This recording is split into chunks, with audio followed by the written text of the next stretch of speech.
Good morning, gardening friends. Happy Memorial Day weekend. Today is Sunday, May 25th. It's a beautifully sunny day outside, and it's probably already about 90 degrees, at least 85. It's going to be hot. Summer is here. I have to be careful when I go outside now because I have to acclimatize myself to the heat again. Did a little bit of stuff here in the front porch. I put some new pictures on the wall, or actually a mirror and a picture. It's an old needlepoint that I had in a closet. And I thought, why have it in a closet? At least put it out here and see some of it. Better than keeping it in a closet. But here everything is looking fine. I still have a few flowers. My fuchsia is clinging to life. I have to admit it's not doing very well, or it's not doing fantastically well, but it is clinging to life. And back in here, all is looking good. That is the second time that African violet has bloomed this year.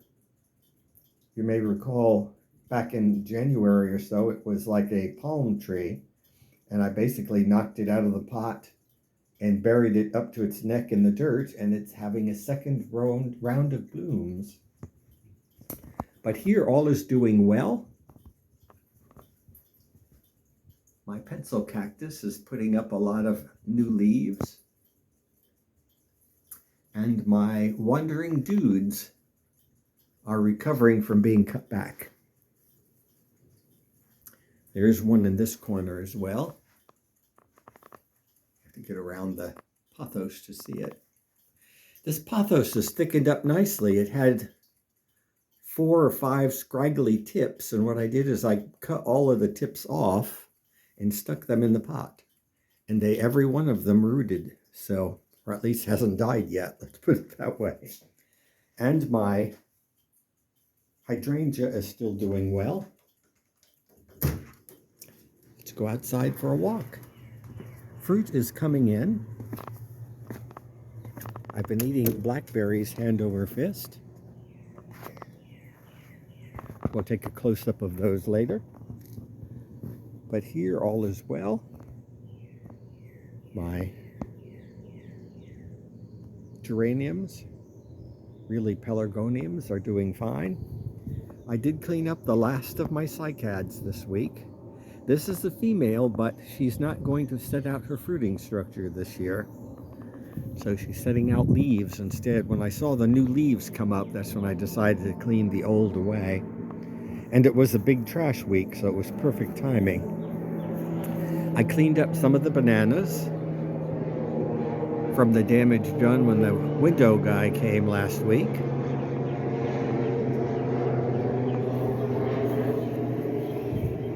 Here's where I wound up putting the cleomes, and I'm kind of glad I did. Cleome is an old-fashioned flower. These particular ones do have thorny protrusions. I wouldn't say they're actually thorns, but there's something sharp that comes out of the main stem that, if you're not wearing gloves, will stick in your hands. But putting them here is nice because they do have an odor of skunk, especially in the heat of the day. So at least in this corner of the yard, it's not that bad, or it's not that noticeable. Fig tree is coming back.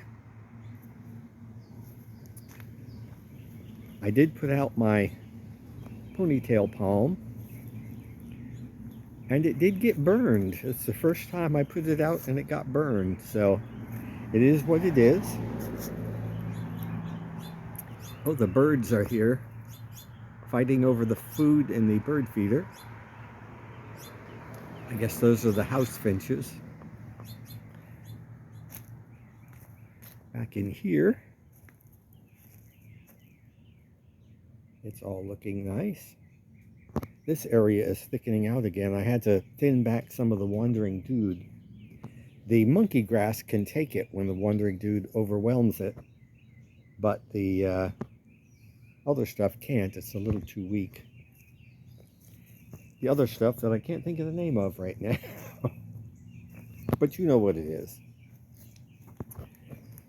Back in here, I have not yet done a lot of pruning. I still need to shape this area up for the summer, and that will pretty much be it. Impatiens, that's what that stuff is. What I did do this week, you can't see, and that is in the edge of the monkey grass all around this circle, I planted 24 caladium bulbs. They're on sale right now, so I figured when they're that cheap, I bought a bunch of them. And so these should winter over. I have some that, these are fur-elise that are coming up. Those were very sporadic. There's another one over here. The ones that I planted, I don't remember the name of. I have it in the kitchen. But they're more pink than that. So I thought that would look nice to have a circle of pink caladium bulbs there. I do need to go ahead and rake the leaves off of my pathway. That is the one problem with these Japanese plums or loquats, is they lose their leaves in the spring, and they're very leathery, thick leaves. They don't disappear. Oh, here's a dry spot. I can put some more mulch there. Everything here is looking fine. I did clean up some of the dead leaves on my small windmill palm. Not windmill, that is a Mediterranean fan palm. I see I have a couple of flower stalks coming on the, oh, there's one way up there. I didn't even see that one. It's all up in the loquat on my, what is that? Sable minor. There's another small Mediterranean fan palm. Of course, the gardenias are still in bloom.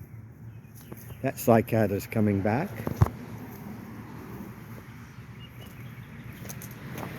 Let's take a walk out by the street. Well, there's not much to see. The milk and wine lily is just about done.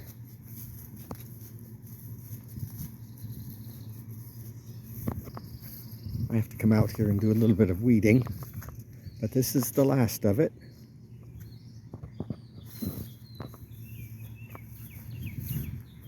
I did have a bloom on my opuntia cactus this week. It has a bunch more buds, so there'll be other blooms. The buds are spread all over the place this year. 1, 2, 3, 4, 5, 6, 7, 8, 9. It looks like at least not, oh, maybe 10 if I didn't count that one. Has a bunch of blooms. And the kind of a nice shot of the banana trees from here. Yeah, the blackberries are delicious. A little seedy, but that is what blackberries are. You can see they're ripening. You can always tell when the blackberries, any berry is ripening. You'll start to see birds flock around them. And that's a warning to go head out there and pick them because the birds will eat them. I'll just go around this side. I think there's a bunch of them right here. I started eating from them this morning. Yeah. They are delicious, but you do need to let them ripen properly, otherwise they're a little on the sour side. Here you can see my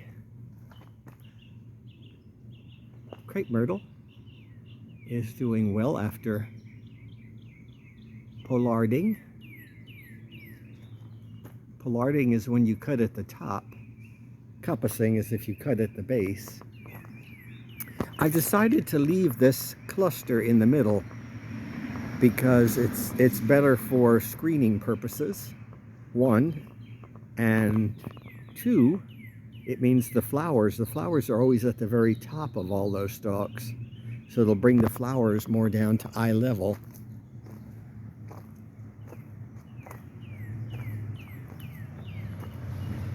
This cycad is also a female, and it decided to send up the cone. So you won't see any leaves on this one until the cone is mature.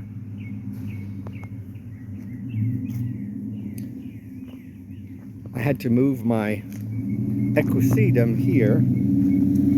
It looks a little the worse for wear because of kittens, which if you saw my little quickie video this morning, they are wreaking havoc with my plants. They run around in the morning when it's cool, and they'll stop and jump like 3 feet up in the air, and they like to kamikaze into my plants. They'll just jump into the middle of them. So I moved that out to help it live, even though it survived 350 million years. It may not survive these kittens. The vine is looking good here. Mandevilla. Tomatoes, I'm still getting tomatoes. Oh, I wish you could smell the gardenias. They're still doing well here. And my Australian tree fern has done well. It looks like the one little spot that had rotted did not send up a shoot. So apparently once when it rots, that's the end of that section. However, there are other sections around it that are living, so it will deal with itself. My agapanthus, or lilies of the Nile, are in bloom. I have to get out here again and trim back the nandinas. That is the one bad thing about these old-fashioned nandinas, is they spread like wildfire. Oh, there's Grandma. I decided to name her Grandma. She never had a name before. She's a feral cat, and she has the annoying habit of hissing when you get too close to her. I looked it up, and apparently it said some cats do that as a nervous reaction, because obviously I'm not going to hurt her. But she's watching after her 3 kittens and then the 4 kittens of her daughter. Here you can see the Trechleospermum jasminoides, or jasmine to you and me, is coming back nicely. Well, not coming back. This one and that one are new. I used to have ivy topiaries here, and for some reason they died back. You can see the progress here on the, ooh, mosquitoes are out, buzzing around my face. Yeah, what is that? Cordyline is coming back. The toad lilies have probably grown about 3 or 4 inches since last week. Let's head back to the backyard. Here's where the kittens like to hang out. Having that pole there did not protect my Lenten rose from the attack. Oh, see what happens to my pots? Fortunately, there's nothing in that pot that he's laying on. That's one of their water dishes. I haven't named any of the kittens yet. They're still not tame. The little ones are tamer than the yellow ones. The yellow ones are, they were raised away from here. Coleus is looking good today. The little ones were pretty much raised here. And when their mama got killed, they're used to seeing me, so I'm gradually wearing them down by sitting out on the back deck when I feed them. So that way they'll get used to seeing me, and I can actually touch them. Haven't quite figured out the sexes of all of them, but I know I have at least 2 males. No progress on the garage this week, but it will happen. We've had some, well, actually we could use some rain.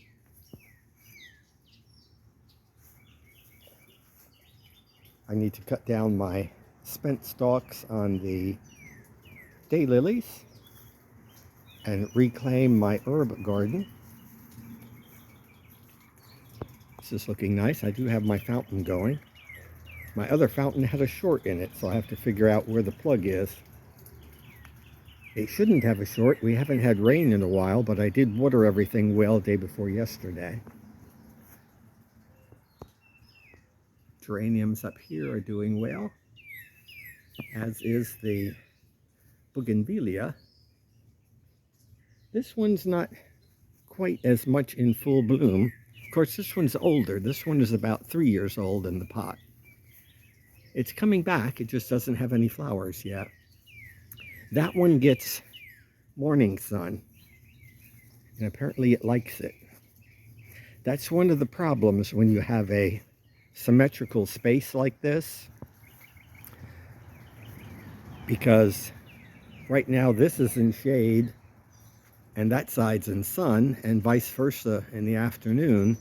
That side will be in shade and this side will be in sun, but there's a difference in the temperature of that sun. So what does well on one side doesn't necessarily do well on the other. And it took me many years to figure out what plants to plant that do equally well in both locations, and I've kind of settled on it. Boxwoods do. These ferns do. I don't remember the name of them. It's a southern fern. And they're very fragile. You look at them and they break almost. But they do need shade. They have to be under something. They can't take a lot of full sun. And of course the nandinas, you can't, that's my same nandina from the front. The satsuma is leafing out nicely on that side. And this side has nice green leaves. I can't say I've seen any growth hand over fist, but it is still alive, and that's all that counts at this point in time. Well, I can see they've been messing with my pots. They are slightly askew on the deck. There, I'll give you a preview of what I was up to. Caladiums are gone.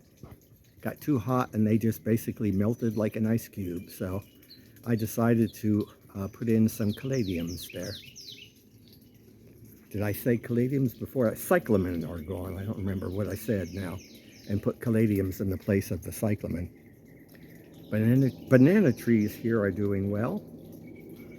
I forgot to take this first banana tree out this last big trash day. It's a little too close to the crepe myrtle, and they're only going to fight each other all year, and I like the crepe myrtle more than the bananas. I can hear the sun is looking good on the ferns. This fountain is not on because that's the one that has the short in it somewhere. Really what it means is the place where it's connected to the extension cord got wet. I just have to dig it out because it's back in the bushes in there. Here, this pindo palm. I don't look up all that much here because this is really now an overstory palm. The Spanish moss is still doing well. The birds do like to steal it for their nests. And when I water, I do mist the Spanish moss to keep it moist. This coleus has done well. This colocasia is another one of those things I warned you about. Well, it has a nemesis, and it turns out to be kittens because they flattened that thing out. Fortunately, they left my other plants alone back in here. Apparently, they like to lay in the pots because I guess the dirt is cool, would be my guess, because it's watered and wet. David is looking very verdant, hiding in the Fatsia japonicas. Oh, excuse me. Tickle in my throat. The ginger lilies are doing well. There are ginger lilies back here and here, but unfortunately they got trod upon when we were cleaning up the palm fronds. I do have some potted ones on the deck, and I may go ahead and split those pots up and replant them here because I get tired of bringing those pots in for the winter. Here are the stalks. Well, you saw that last week. No new flower. Actually, this is the flower of the Serenoan repans.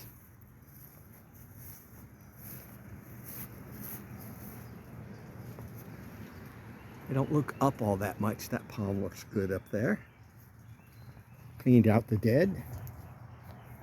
Can't look at that one yet because the sun's in the way. Let's get the sun behind the loquat. There we go.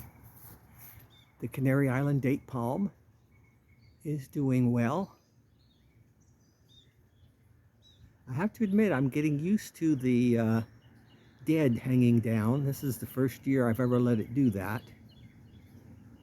So we'll see if it survives the winters any better. Strawberries have now ceased production. Eve is hiding in the shadows of the Ozark plum. It did have blooms this year, but I see no plums on it, so it is supposedly self-fertile. So I should have plums, but apparently not this year. Back in here, I did clean up the base of this Mediterranean fan palm because it was basically just a thick jumble of palm fronds. And normally that's a good thing. But the bad thing about the Mediterranean fan palm are these nasty thorns that run up and down these stems. So if you ever go to weed or get behind those, they will stick in your pants and your leg and your arm, whatever it catches, and usually break off. That has that added benefit. So if you want to work around a Mediterranean fan palm, you kind of have to limit up. Here's where we brought one of the pots that was moved. We did play musical pots this week. That had been hidden in the overgrowth behind my pecan. None of these white angel's trumpets have opened yet, but it's fixing to happen. Here's where the bulk of the work took place this week, or at least the major difference is we cleaned up, cut back all the nandinas here. So it has opened up this corner nicely, and I really can't see what you're seeing because the sun is in my eyes. Hopefully you're seeing better than I can. But here you can see now the, right there is the, cassia. But I cut back these nandinas. I can't see where my finger's pointing, the 4 of them. I do want them to get about 2 feet taller, so I cut them purposely lower. Now you can really see in the corner the snowball viburnum, and I also limbed up all the dead branches on this Mediterranean fan palm. It took selective pruning to get this to grow up into a single branch because it was a cluster originally. But I think it's done pretty well over the years. I'd say that's probably about 20 years old.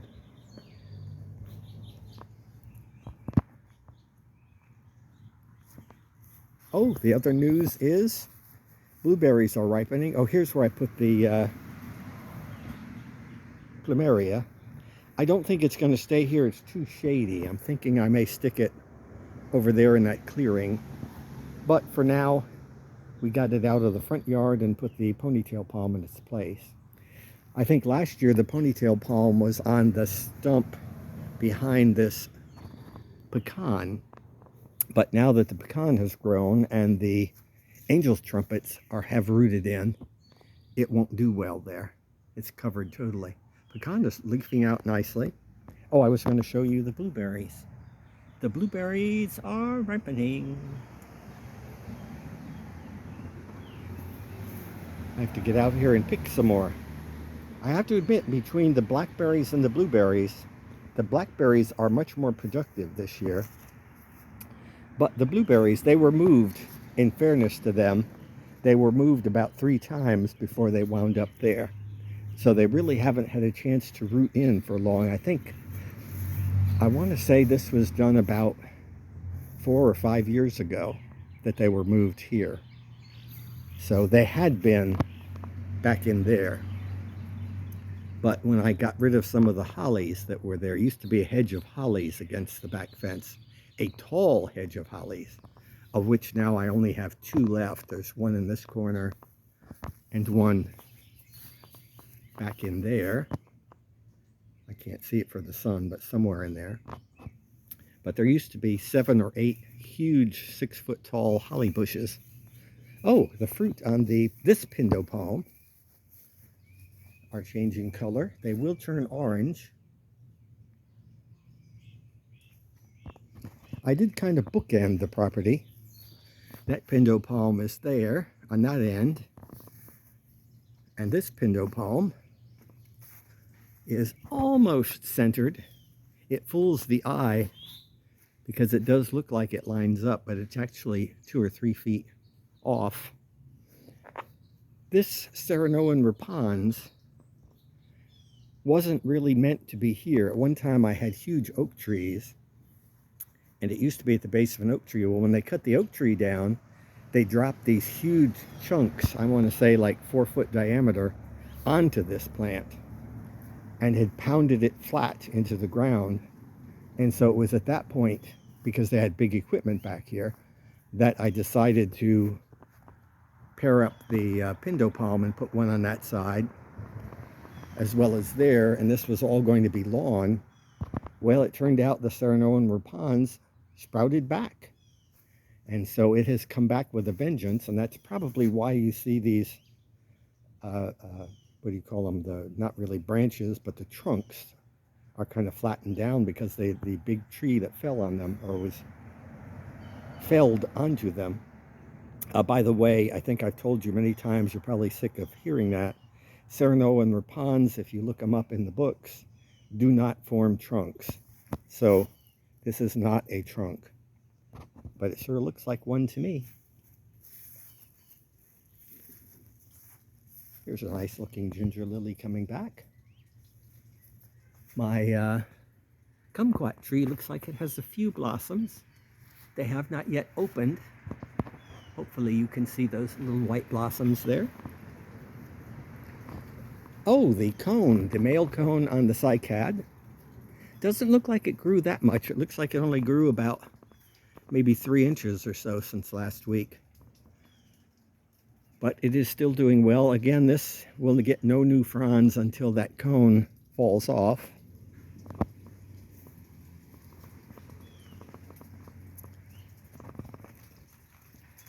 Back in here, I do like the color of this mandevilla. It's a deeper red than the other ones.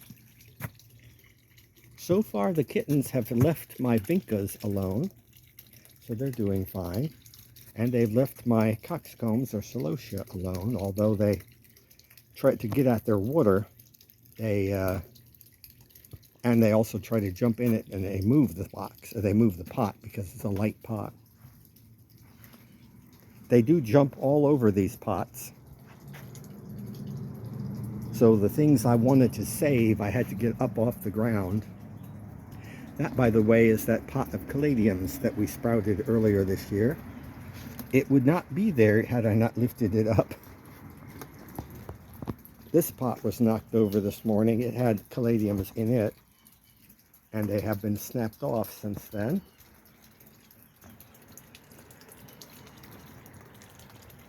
My marigolds have been flattened. And of course you saw the earlier video, if you watched it, of them, the kittens climbing this barrier I put up for my papyrus.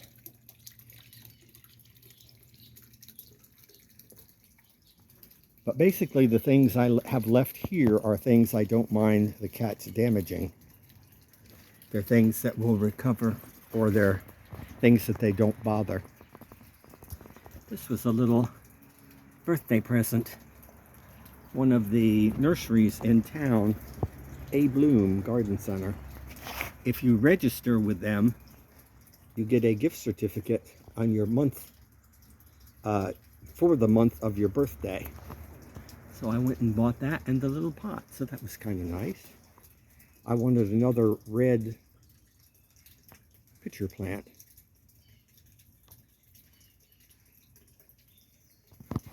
The one that I used to have that used to bloom this time of year unfortunately died last year from lack of water, but these will do well. The Nepenthes hanging is doing well. But yeah, we'll just end the visit here with me sitting again on the deck. I have to be careful in this heat, but this was a week of buying new stuff again. I helped a friend last week get a new huge screen TV and bring it in his house.